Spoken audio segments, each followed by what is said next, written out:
Hi everyone, it is Atia here, Booking It with Atia. Welcome back to a new video. Today I'm super excited to share with you my July book mail haul. I will be sharing all of the books that I received from publishers during the month of July.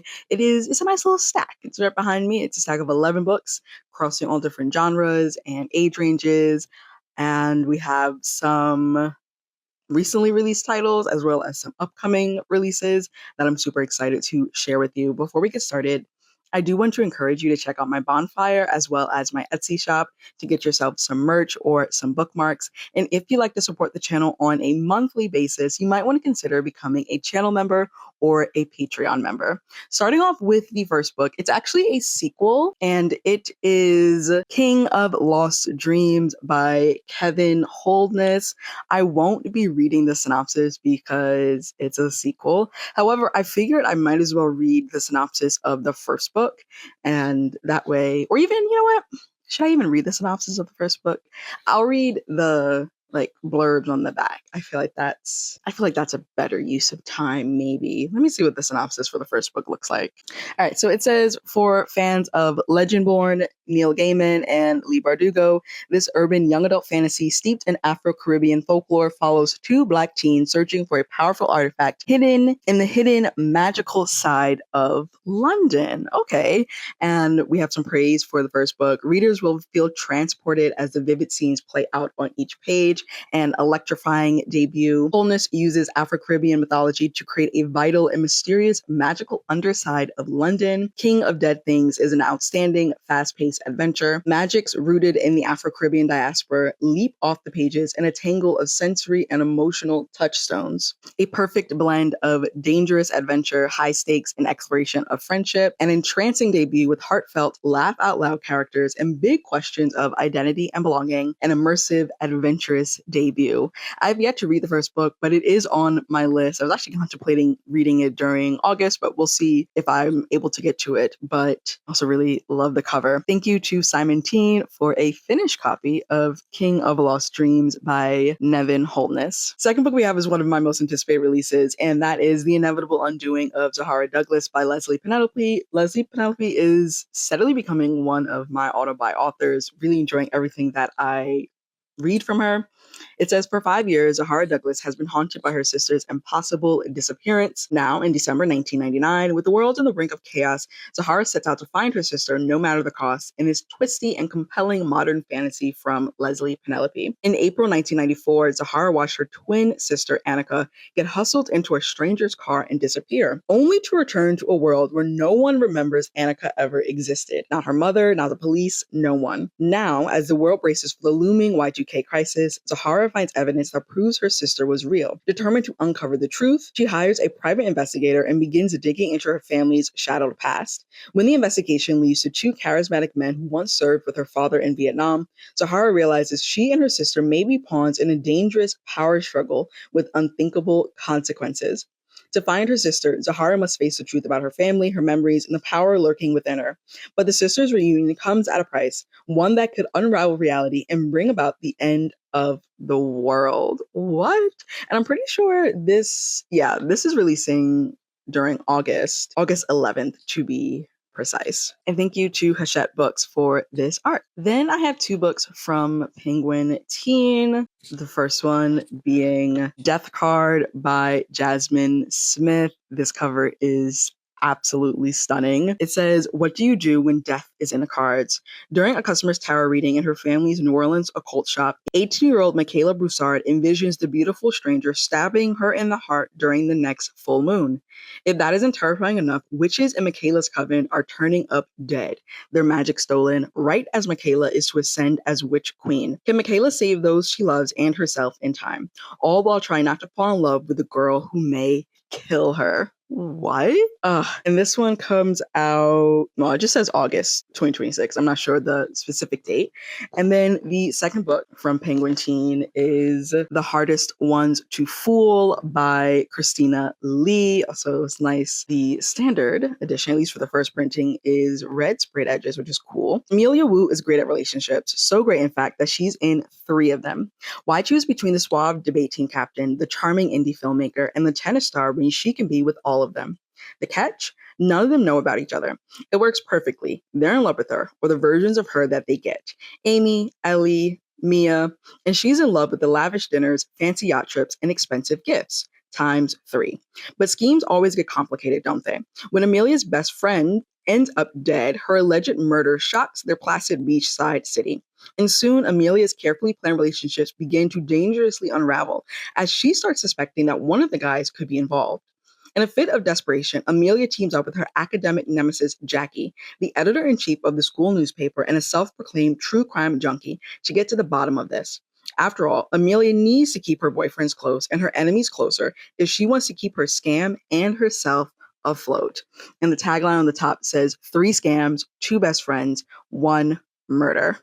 So once again, thank you to Simon Teen for these beauties. Next up from Penguin Random House is Black Gold by Nicole Dennis-Benn. This is the author of Patsy. A young model is catapulted from her life in Jamaica to the international world of high fashion in this tender, powerful novel about the distance one woman must travel to find out what it means to be truly free. Nestled within Jamaica's Blue Mountains, Cherry Village has belonged for generations to the Maroons, freed slaves descended from Faye's ancestor, the legendary Grandee Henrietta.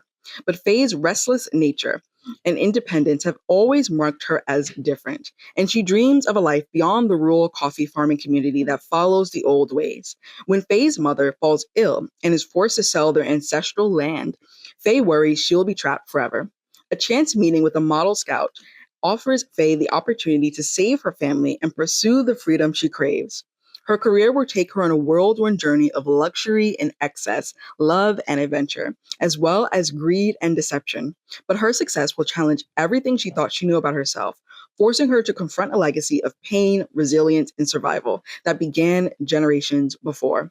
A story of land and river, myth and history, unbreakable hope, and generational resilience, featuring Jamaican folklore and an unforgettable heroine. Black Gold further establishes Nicole Dennis-Benn as one of the most dynamic voices in contemporary fiction. And this one goes on sale January 12th of 2027. Once again, thank you to Penguin Random House for this art. The next 2 books are actually sequels, and I believe these are both the 3rd book in their series. I'm not sure if they're trilogies. I don't know, but we'll see. So once again, I'm not going to be reading synopses because spoilers, but the first one is Season of the Serpent by Suyi, Davies, Okungbowa.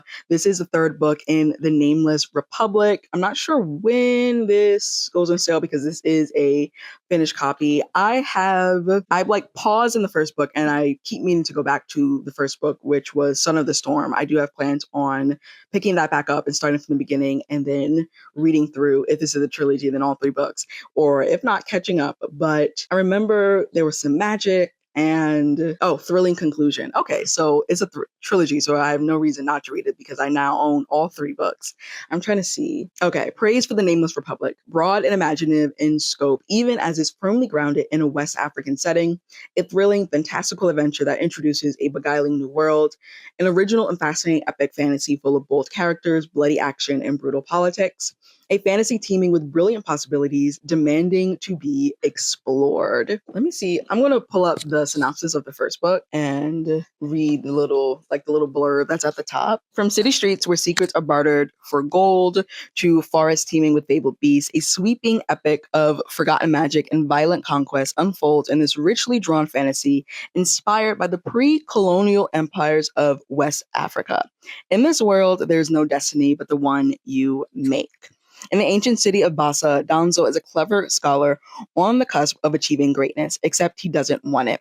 Instead, he prefers to chase forbidden stories about what lies outside the city walls. The Basai elite claim there is nothing of interest. The city's immigrants are sworn to secrecy. But when Danzo stumbles across a warrior wielding magic that shouldn't exist, he's put on a collision course with the Basa's darkest secrets. Drawn into the city's hidden history, he sets out on a journey beyond its borders, and the chaos left in the wake of his discovery threatens to destroy the empire, which honestly sounds just like my type of fantasy. So I really do need to jump in to this series this year.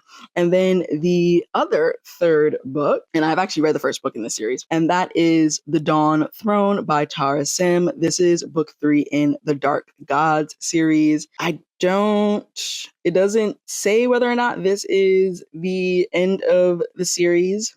I'm trying not to read the synopsis. Praise for the Dark Gods, a glorious tapestry of magic and murderous gods, delightful, complex, intimate, yet explosive. A good fantasy with a crackling ensemble cast and a wonderful world. Let's see if I can find that short blurb synopsis. The first book is called The City of Dusk. Enter a world of bone and shadow magic, of vengeful gods and defiant chosen ones. The 4 realms, life, death, light, and darkness, all converge on the City of Dusk.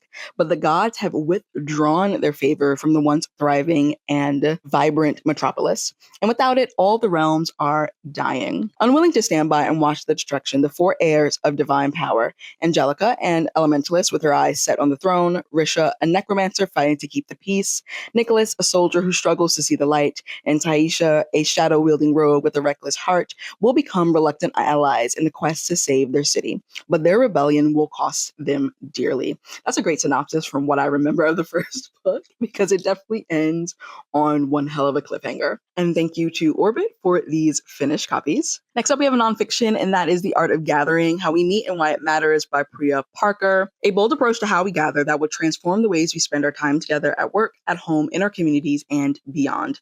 In The Art of Gathering, Priya Parker argues that the gatherings in our lives are lackluster and unproductive, and they don't have to be. We rely too much on routine and convention when we should focus on distinctiveness and the people involved. A time when coming together is more important than ever, Parker sets forth a human-centered approach to gathering that will help everyone create meaningful, memorable experiences, large and small, for work and for play. Drawing on her broad experience as a facilitator of high-powered gatherings around the world, Parker takes us inside events of all kinds to show what works, what doesn't, and why. She explores a wide array of gatherings and explains how simple, specific changes can invigorate every group experience. The result is a book that's both journey and guide, full of exciting ideas with real-world applications. The Art of Gathering will forever alter the way you host and attend your next meeting, industry conference, dinner party, backyard barbecue, and beyond. I'm not sure, it doesn't say when this released. Yeah, thank you so much to Riverhead Books for this finished copy of The Art of Gathering. Next up, we have Runner by Ashton Lattimore. This is the author of All We Were Promised. This is also just like a really cool cover. I love the cover. This gripping, emotionally layered novel set in Prohibition era Martha's Vineyard, a young woman from a Black seafaring family plunges into the dangerous world of rum running to save her home and uncover the truth about her father's death. Martha's Vineyard, 1923.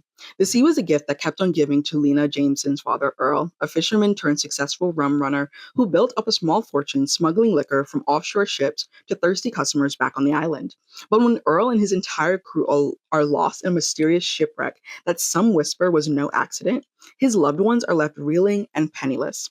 And Lena, who'd been on the cusp of a college career in Boston, sees her future slipping away. Desperate to save her family as well as her own hopes of escaping their small town, Lena decides to take over Earl's rum running business. For a crew, she ropes in Walter, her roguish big brother who leans too hard on the bottle, Sam, her steadfast local boyfriend who wants to keep her tethered to shore, and Dee, a glamorous young woman from Boston who is summering in the vineyard and offers Lena a glimpse of the future that she still wants for herself, and who's keeping her own explosive secret. The foursome embarks on a journey from the quaint, colorful streets of Oak Bluffs through a gangland Boston to the jazz-filled clubs of Harlem during its Renaissance, all in search of quick money and the truth about the shipwreck. But as buried secrets rise to the surface and the temptations of the glittering underworld pull Lena in deeper, everything she's fought to protect soon hangs in the balance. Her heart, her family, and her place in a world that's quick to condemn women who dare to want more. Once again, thank you to Random House for sending me this finished copy of Runner by Ashton Lattimore.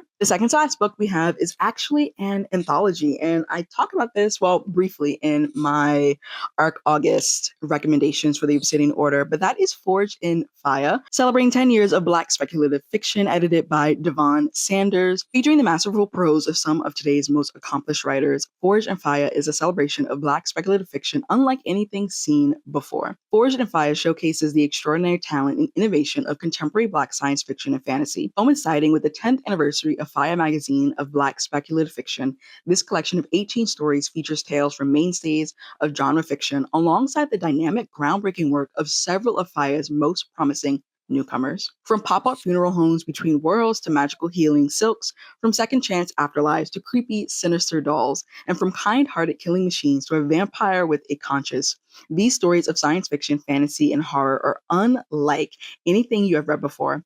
Hopeful, defiant, glorious, and joyful, Forged in Fiyah is a landmark celebration of everything Black speculative fiction has to offer. And this one dropped, it just says September of 2026. Thank you so much to Tor.com for this arc. Very excited to get to this during the month of August. And then the last book we have is actually another sequel. I feel like this this video was full of sequels, like half sequels, but that is A Dance of Burning Blades. This is book 2 in the Invoker trilogy. I'm not going to read the synopsis. Let's just skip down there. Praise for the Invoker trilogy, a fantastic read, a masterpiece bursting with imagination, feeling, and just sheer awesomeness.